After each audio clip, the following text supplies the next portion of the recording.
First question for the table, lads. Mo Salah versus Jurgen Klopp. Salah clearly unhappy about being benched.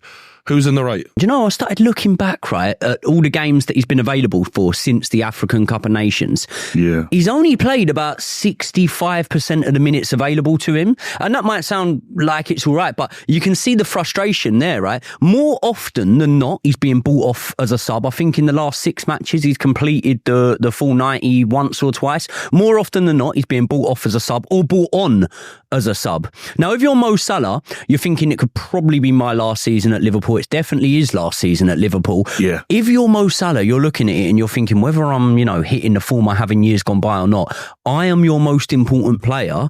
I need to be playing every single minute I can possibly play. And whether if you're Jurgen Klopp and you're thinking, okay, there's still a Liverpool asset, he's still a player, I don't want to run him into the ground. Fuck that. Run him into the ground. He needs to be on the pitch for every single minute available, because you see, with a player like Mo Salah that has that sort of importance, whether he's firing at 100% or not, he's still the most likely guy to pop up in a moment when you need a goal. I've been listening to Liverpool fans, and the difference they're saying is he's been underperforming. They're really angry with Mo Salah. It's the first time that the tide has changed in terms of how they're looking at Mo, in terms of he's been in the big games, had big chances and not delivered. Usually you give the ball to Salah and he's the difference maker. He's another player you say world class, and there's been nothing world class about his play this season. Yes, Darwin gets a lot of the blame for missing all these chances, but Mo Salah is supposed to step up with in the big moments, and he's not. So I think he was almost disrespectful. If you haven't delivered and you have the cheek to be mad at me when I'm taking you off. I've given you opportunity after opportunity. You haven't taken it. All I'm asking for is a hug on the touchline, mate. I love those. And he said basically, no, it's not happening. Jurgen Klopp is I think Jurgen Klopp was in the right in that situation. I think Salah, if you're not going to deliver, you have no right to do that. Mate, when he came on the pitch, did he prove Klopp wrong? Do you know what I mean? I remember there was that pass we tried to square it to Nunez and it was like a yard behind him, and it's like, well, you can't complain. Do you remember we had a conversation around February time and you were like, do you reckon Arsenal can win it? And I was like, if we're going to win it, one of our attackers needs to put a cape on his back. Yeah. I feel like Liverpool have taken all their capes off. Yeah. Do you know what I mean? I feel like since then they're forwards. So how many had capes on to start with would be the... Mate, Nunez. We were saying Nunez is one of the best forwards in the league. We were. Around February time, we were. Who was saying that? Everyone was. I never said that. Everyone was saying... I never said that. Never rated Nunez. There was times where we were saying Nunez, he causes people problems. And that's what I used to get annoyed about. That's why I used to get annoyed about that. People were rating him because I didn't see it. But the point I was making was more that if I'm Mo Salah, I'm looking at Klopp's legacy at Liverpool and thinking, without me, all right, Mane, Firmino, all good player. I'm the main motherfucker here. I'm the guy. So as much as I'm not in form right now, have I not bought the right to be given the trust and continue? So I'll give you an example. Back in the day, Alan Shearer, sorry to bring him up, was at bang out of form for the first time in his whole life. Yeah. Terry Venables starts Euro 96 and he looks at him and he goes, you're my main man, because I know whether or not you're in form or not, you're the best. And ultimately, you've earned the right to get continual support throughout this rough patch because of everything you've done prior to that. And Mo Salah's probably looking at Klopp going, was that all for nothing? But wait, but the flip side to that is he had a decision to make, innit? He had to choose Mane or Salah, and that was a big decision. Liverpool don't hand out massive contracts, and they had to give it to one. So he said, I put all my chips on you, so now I've proven to you that you're the main thing here. Mane left because he didn't feel the love in the same way that Salah was get Salah down, long-term contract, and then we turned down big money from the Saudi league. Even when they asked over and over again, we said absolutely not. So then I've shown you that you're my most important player. I can't show you any more. Then pick me to start then. But who was Salah before Klopp? Do you know, if you're going to say that like Salah can say to Klopp, I've done so much for you, why are you not putting me on the pitch? Klopp can turn around to him and go, well, where were you before I found you? No, but listen, Klopp needs to take some responsibility for this as well, though. And the reason I say that is, all right, your front three have been Diaz, Nunez and Salah.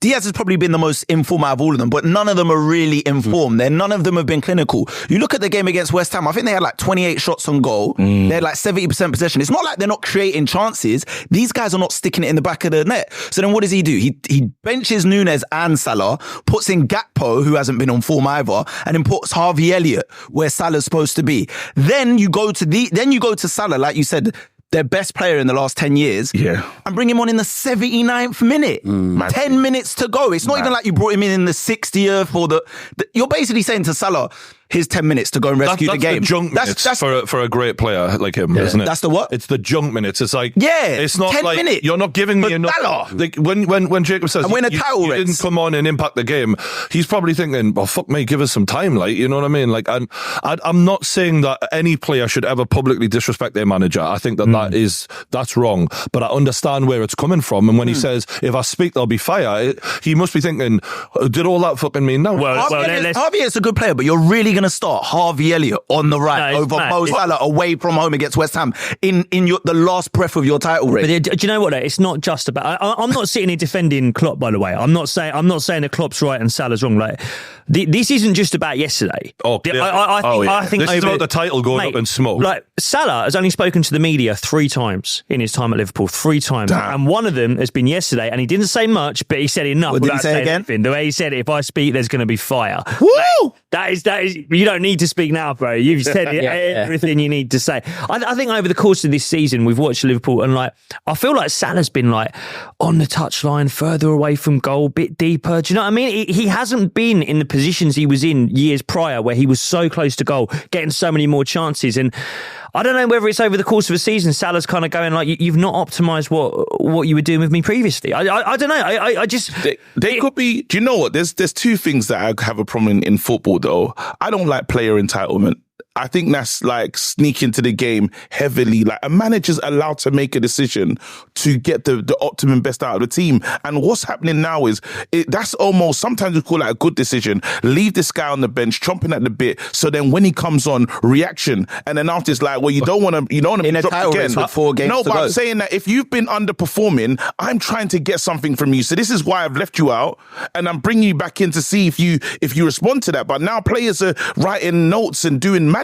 Okay, I really want to come back to this because there's a really interesting clip of John Terry explaining player power that's came out recently about it. So he says, look, the story goes, for those who haven't heard it, Villas-Boas was the manager. Villas-Boas, yeah. And he starts off at the start and he goes, right, everyone's the same, no special treatment, the youngsters can sit in first class, the senior players sit wherever. And John Terry goes, hold on a second. Me and Didier Drogba and Frank Lampard and players like us, we are the ones who have carried this team for the best part of a decade. For you to say all of that's all equal now and we shouldn't be given special treatment, you're fucking damn right I want special treatment, because without me, all them fucking trophies on the wall wouldn't fucking be there. So Mo Salah's probably got a bit of that in there when you're going entitlement. Absolutely he's entitled. And I think he's earned the right to be a bit entitled to start, even if he's out of form. That being said, I'm not agreeing that he should have disrespected Klopp. And even the Chelsea model, though, it wasn't right, because let's be honest, when Chelsea players decided, I'm getting a player sacked, they're getting sacked. Yeah. Like, if the Chelsea players think, nah, don't like this one, but they'll get a new one. You know, think when people complain about player power, as much as I understand the frustration, especially from a Man United, oh my goodness, because player power has worked really badly against you, but ultimately, player power is always going to happen, because without them, what we give all the credit to the managers, and as Jacob's rightly pointed out, who was Mo Salah before Jurgen Klopp, ultimately it was still Mo Salah's feet that were doing the talking and him doing the running and him scoring the goals. Do you not think there's some circumstances where you can just turn a blind eye and allow it? Like, I remember it was Kepa. Do you remember Kepa when he refused to go off? When he refused to go off for the hot one. When that happened, sorry, went back. You're looking at it, right? And obviously the circumstances are different. You're in there with a manager who's in there in his first season,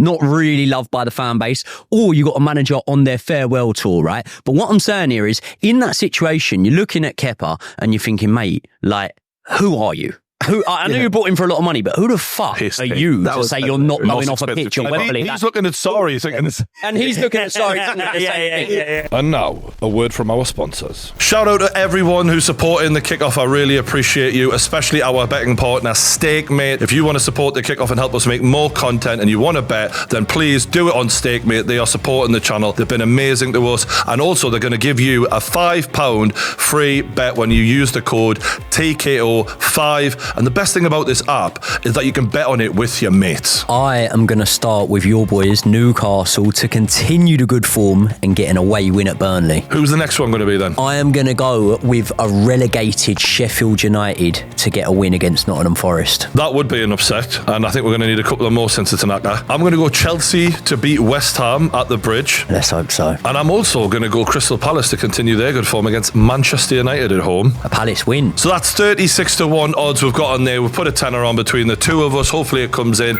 You can do exactly the same with your mates. Just remember, StakeMate is a betting app. It's on in the UK only. You've got to be over 18 and you've got to gamble responsibly. But thanks to everyone using StakeMate, because you are not only supporting them, you're supporting the kickoff. Appreciate it. With the Salah and Klopp thing, very much so, I understand the player power thing, but also it's like, okay, this might be Klopp's farewell tour. He's not here if it's not because of me. He's not like, I am the main character in this. You're not shooting the final scenes of this movie without me fucking in it, because I'm the main character in this movie. Do you know what I mean? And to a point, it's part of you that goes, yeah, but if it leaks down and then lesser players start thinking that's okay, I understand that. But under this circumstance, I'm sort of here for it. Why not do it in the dressing room, though? This is my only thing about all of this. Because then everyone in the stadium can't see it. Yeah, but exactly. He wants everyone to see it. He wants it to happen publicly. I think you're allowed to have a problem with it and you're allowed to get annoyed with the manager and do all of that.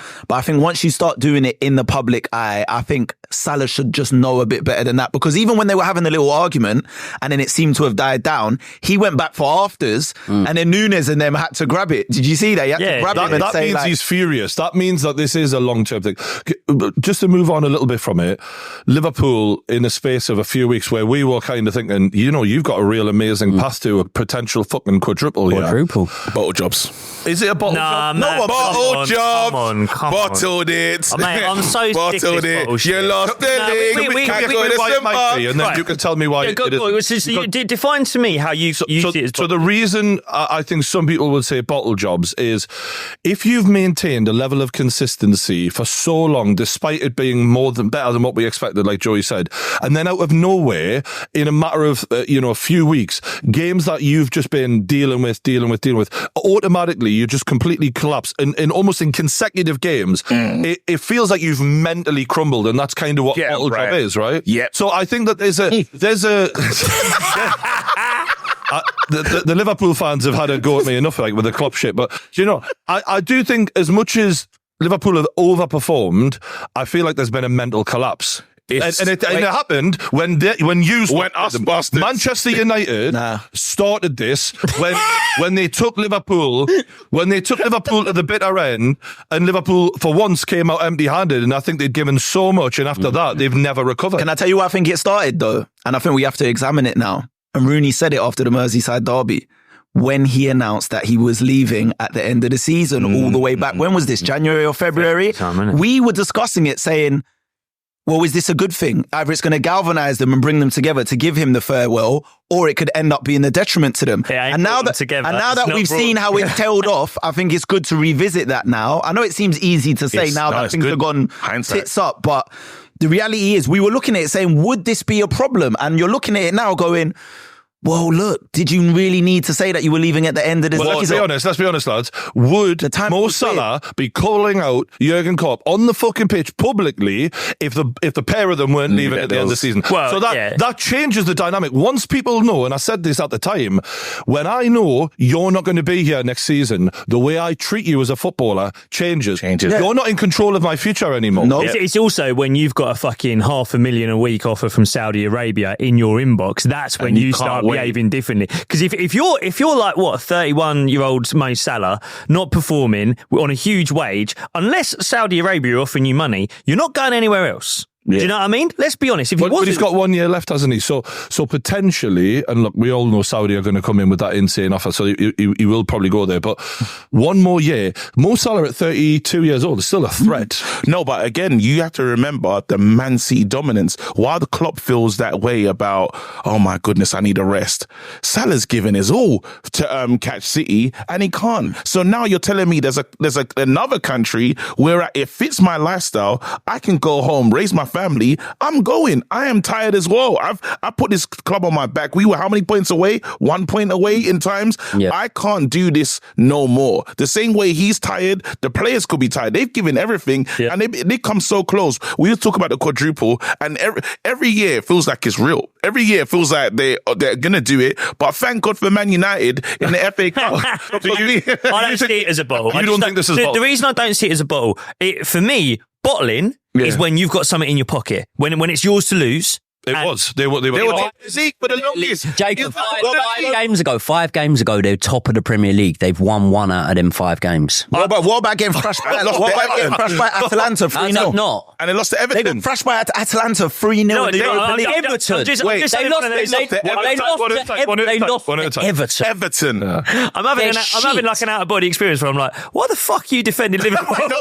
No, do you know what you're doing, Jacob? What you're doing is you're trying to stockpile because you don't want to be called. You don't want Arsenal to be called bottle jobs. Yeah. So what you're doing right now is protecting Liverpool in a sense protect yourself. Realise you're doing it. You're doing it. Thanks for therapy, lads. I appreciate it. It is a bit. It is a bit of. I can see in Liverpool a lot of what I saw in us last season, and what I saw in us last season was a team that was massively overachieving. And ultimately, what have Liverpool done? They're going to finish third. What are Liverpool? The third best team in the league. So, but they didn't need to. No, but they didn't need to be. Also, we sit here and talk about injuries every fucking week. They've played with kids. No, but that's what I'm saying. So often, what you have to remember is they're playing with kids, and the role players came back, and the role players have let them down. It's a bottle job. You owe Liverpool a big thank you, actually, by the way, because they've taken points off Man City both times, and then they've just ducked out at the right time for Arsenal. Well, let's see if we win it or not. If we do win it, then maybe I can say I don't know, man. I agree with you. There are players on that pitch, there are players in that dressing room where I think you can point a finger and go, you didn't deliver when you could have done. But I've got mates in my group chats calling out Van Dijk. I've got mates going, this is the thing with Van Dijk. We all knew he was finished. He's not fucking finished. He's played next to kids. No, but they're calling him a bad leader. They're saying that you're not getting us over the. They're saying he weren't a bad leader in that League Cup. They're saying that guys, there's only one person to blame in all of this, and you got to look up top, and it's Klopp. That's it. In my opinion, he shouldn't. The timing of him saying he was leaving, I always questioned it. I know people refer back to the season Alex Ferguson did it and stuff like that. But when we look at Klopp and that timing, everyone unanimously pretty much said, this is weird timing. It's come out of the blue. No one could really understand it. And I don't think it's a coincidence because we've been focusing on Salah, but I don't think it's a coincidence that all of the players that were part of his crop for the last 2 years, the Robertsons, I know he's been injured, Trent's been injured here and there, but like a lot of the players that have been so reliable over the last 5-6 years have kind of just tailed off, knowing that now, their Messiah is leaving. Like it's weird. Do you think in any way it was selfish then of Jurgen Klopp to announce it when he has? Because at the time we were looking at it and we were going, this could be the incentivization that these players need. Yeah. Now they know that you're not just doing it for yourself, you're doing it for Klopp. It's the last chance to get him another major bit of silverware. But when you're looking at it now and the way it's fallen apart, was it more of an ego thing? Was it more like Alex Ferguson didn't announce it before the end of the season, did he? It was in between the seasons, right? So was it more of a thing of Klopp going... Alex Ferguson had the right to do it. Exactly, he had the right to do it. Because he won so much. Klopp's almost going, I want this farewell, I want this love. And is there any part of you that can look at it now and go, well, that was more for your ego than for what you thought it could do for the team? Well, I think I speak for as a Man United fan at the table, there was a moment for us where we thought, we have to get you back. We're not going to see you again in this game.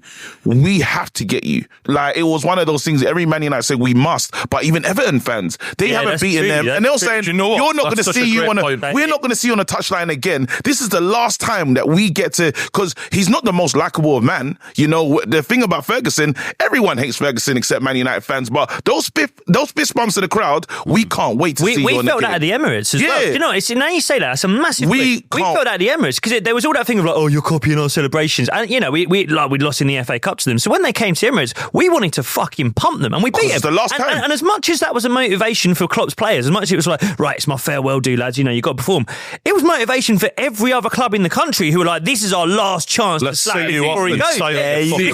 fucking wound If us no all up. one knew that he was leaving and wouldn't have they done kept it in-house or whatever, and then just bam, at the end of the season, which makes sense, I'm leaving. It's a real point. It's different now. The other teams don't know that. They don't know what's going on. It just allows you to go about Even your the business. expectation factor, like, I don't think anyone, without Klopp saying he's going, is looking at that Liverpool side, even though they were high flying and thinking they're going to maintain the pace. But all of a sudden, when we all get a bit, get a bit emotional around it and go, oh, fairy tale ending, the stars could align, it Not could today. happen. Then all of a sudden, that expectation is probably unfairly put on a team where, realistically, if it wasn't the farewell tour, no one's thinking you're going to go on and win the league. No, They're in a transition year. Let's be honest. Like, at the start of this season, they missed out on Caicedo in the summer. We all knew they kind of wanted Bellingham, right? Well, mate, I did them a favour. Listen, I think he could have been all right. He's all right at Chelsea. Mate, but He's all right at Chelsea. 115 million though. Do you know what it is? you look at I just look at the squad and I don't put the price tag on him. When Jacob says Liverpool are in a transitional phase, I think that's partly down. I think it is Jurgen Klopp's fault, but I just think it's quite a simple thing of when you let Firmino and Mane go, you didn't replace them well enough. And Jurgen Klopp fucked the transfers up. Completely his decision, his players. When you brought in Gakpo, you brought in Núñez, Diaz, they're not, you haven't got a finisher in the whole front line, mate. Not only that, they missed out their two biggest transfer targets. So Klopp's probably looking at the board as well. 3 biggest transfer targets. But why have they not won the league? It's not because they're not playing good enough football. It's not because it's literally down to the finishing. Mm-hmm. They've had all of the possession, all of the chances, and you bought bad finishers. It's on you. So it's on Jurgen Klopp. Well, yeah, I mean, that is the tactic, isn't it? The way they play football is get the ball in the opposition box as quick as possible. Don't worry about getting your defence set. Just fucking go. So you have to score chances. And it works aside from the finishing. You can't close the I think it's unfair saying that they're in a transition year, though, because this is a team that was fighting for the quadruple, ran out of energy, and they had a bad season. And then the real Liverpool turned up this season, and they've just let themselves down. I don't think it's a team in transition. Their team is really good. Like, when you speak to Liverpool fans, they're saying that we're built well for the next manager. Like, there's everything, all the ingredients are there. We just need to kick on. They need a six. They need a six. They're not. That midfield isn't built properly. They need a six. I've watched Alex McAllister play 6 for them this season. It's ridiculous. Endo, but like, when we did our top midfielders in the league discussion, there was people saying Endo. I said McAllister. Yeah, no, fair, McAllister. Endo. Come on, man. Like, when you're up against a City, you've got Rodri, and Arsenal, you've got Rice. You can't be trying to do that with Endo. Like, you need a 6. You need a Caicedo. You need a serious midfielder. Like, there's loads of holes in that team. We was wrong about Szoboszlai as well. We were said. I know this is a whole nother discussion, but so do you think Liverpool now then, with Arne Slot basically being confirmed and the team that's being left by them by Klopp, do they stay a top 3 fixture in the Premier League next season? Or is that now up for grabs for say they lose Salah? Well, they probably are. Yeah. Okay. Are they going to maintain that being in that top 3 conversation, or is there space for a Villa or a Spurs or Man United? Can we just say, is Arne Slot, from what we know, a better manager than Unai Emery? I don't know much. I've seen a little bit of him, right, in terms of, because there's a lone player Newcastle have got in that team, and he's fucking class. He tore Ajax a new one, so he's a right winger. I'm watching fucking Jacob Murphy and Almiron, and I'm like, and this cunt fucking ripping it up in the Ajax, in the Dutch league, sorry. And his team's smashed Ajax 6-0. So not when Ten Hag was there. He was his number. This is Jordan Henderson's Ajax. I'll have you. It was good, but that's something we have to be. Who knows, right? We watch bold Dutchmen. Beware of bold Dutchmen, because they're usually terrible. Sorry, but it's true, man. We watched, when Ten Hag was at Ajax, dominated that league, got to the fucking semi-finals of the Champions League with Ajax, comes to England, and it's not. It's a total gamble, and it's probably. Who else is out there, man? Yeah, exactly. Who else is out there? Xabi Alonso turned them down. To answer Craig's question, losing Klopp and then losing Mo Salah in the same summer, I think every Liverpool fan would be expecting a drop off of some sort. Surely, I mean, it's just how much you want to minimise it, and then when the rebuild is happening, maybe you drop down to a couple of maybe 4th, 5th, 6th at worst. But that's not that bad of a drop when you're losing one of your greatest players ever, or if not the greatest, and your greatest manager in recent history. Like, of course, there should be a drop. And where did they finish last season? Well, didn't they finish 7th last season, Liverpool, if I'm not mistaken? They finished below Newcastle. with they finished like seventh. They're in the Europa League. 5th and 6th, something like that. I would say even with Klopp, there could be a drop-off next season. Yeah. I mean, if you look at his track record, he doesn't normally do successful seasons back-to-back. And this is, despite whatever we're saying, this is a successful season for Liverpool in terms of where they've got to with what they had. I would still argue that, look, there's a case when something goes well, you then go, right, well, from this point here on, you've got to smash it. You know, Greece 2004, they get through to knockout stages. No one remembers them. They don't go on to win the tournament. So I get that expectations change. But when you look at the key injuries they've had, the players they've been without, the fact that they didn't get their transfer targets, everything that's gone on, right? I do think it's still a relatively successful season. I'm just saying, even if Klopp was to stay there, unless key transfers come in, I don't necessarily think, we could say that they're going to be closer to Arsenal and City next season as they are to Villa and Spurs. I just don't know. We could definitely say that's that. a fair point. Well, when we talk about the way City and Arsenal are going to strengthen as well, I'm sat here as an Arsenal fan going, we're looking at Bruno Guimaraes. There's been links to Isak. Do you know what I mean? We know City are going to spend big.